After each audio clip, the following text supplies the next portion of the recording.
Ahojte všetci, ja som Joel, som lovec zo Švédska. Lovím už odkedy som sa naučil chodiť. Žijem v južnej časti Švédska, kde aj najviac polujem. Takže keď sa stmieva a terén začne byť náročný, jeden prehliadnutý detail môže znamenať aj stratenú príležitosť. Preto vášniví polovníci používajú multispektrálne ďalekohľady, ktoré kombinujú termovíziu a digitálny obraz pre maximálnu čistotu a istotu v ktorúkoľvek dennú dobu. Dnes sa pozrieme na nový rad Symbion od Pulsaru. Prichádzajú dva špičkové modely, DXT50 a DXR50. Základné funkcie majú v podstate rovnaké, sú postavené na rovnakej konštrukcii, ale majú niekoľko kľúčových rozdielov, ktoré môžu rozhodnúť o úspechu vašej ďalšej polovačky. Ako viete, pri love v rôznych krajinách potrebujete aj rôznu výbavu, aby ste boli úspešní. Oba modely DXT50 aj DXR50 sú postavené na platforme Symbion LRF, ktorá kombinuje 4K digitálny snímač, špičkové termovízne jadro, integrovaný laserový diaľkomer a IR prísvit. Ponúkajú tak skutočnú prevádzku 24/7. S multispektrálnym režimom obraz v obraze, 4K denným a súmrakovým snímaním, zaostriteľným IR pre nočné videnie a tiež precízne skonštruovaným telom pre drsné podmienky v teréne. Takže ak chcete mať plný prehľad v jednom zariadení, tieto dva sú to pravé. Aký je teda medzi nimi rozdiel? Rozoberme si to podľa spôsobu použitia a začneme s DXT50. Model DXT50 je stvorený na rýchle skenovanie širokých oblastí a je ideálny do lesa alebo zmiešaného terénu. S týmto modelom získate prémiový HD termovízny snímač so širokým zorným polom, viac ako 30 metrov na 100 metrov. Získate o niečo nižšie základné zväčšenie na zachytenie blízkeho pohybu a 8-hodinovú výdrž s 2 batériami APS-5. Tento model teda využijete hlavne vtedy, ak polujete v lese alebo v kroví. Pre mňa ako lovca diviakov sa to môže zmeniť z otvorených polí na hustý les v priebehu minút a musíte byť schopní rýchlo prehľadať oblasť, nájsť zver, ktorá sa môže objaviť blízko a veľmi nečakane. D snímač je tiež ideálny na presné určenie, či ide o samicu alebo samca, aby ste vedeli na čo strieľať a kedy nestrieľať.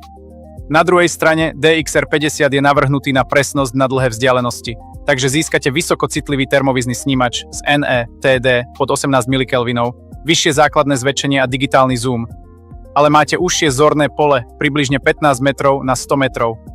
Rozdiel je v tom, že snímať s vyššou citlivosťou je ideálny do horších podmienok, ako je hmla, dážď a získate aj dlhšiu výdrž batérie na dlhšie akcie.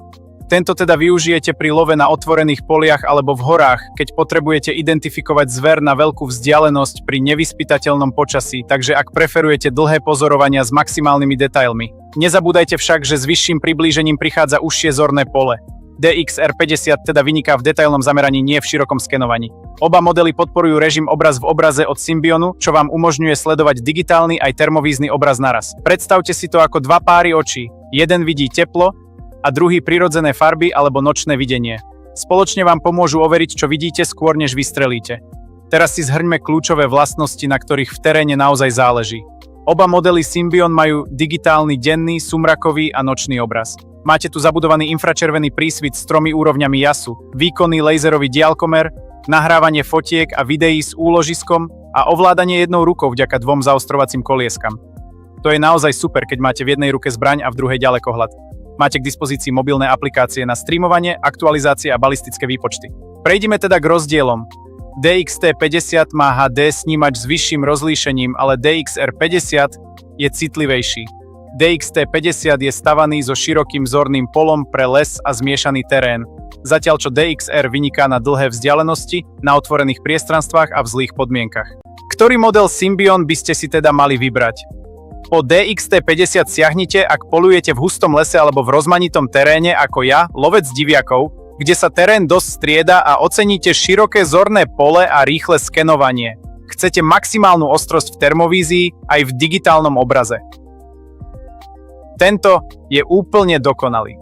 DXR50 si vyberte, ak sledujete zver na veľké vzdialenosti v otvorenej krajine, potrebujete vyššie základné zväčšenie alebo dlhšiu výdrž batérie, prípadne ak máte pri polovačkách väčšinou zlé počasie. Bez ohľadu na to, ktorý Symbion si nakoniec vyberiete, získate bezkonkurenčnú viditeľnosť 24/7, pretože v teréne znamená čistý obraz, istotu a presnosť vždy vedie k výsledkom. Takže ak si nie ste istí, čo si vybrať, napíšte nám do komentárov váš terén a štýl lovu a my vám určite pomôžeme sa rozhodnúť. Môžete si tiež pozrieť popis, kde nájdete viac podrobností a ďalšie informácie.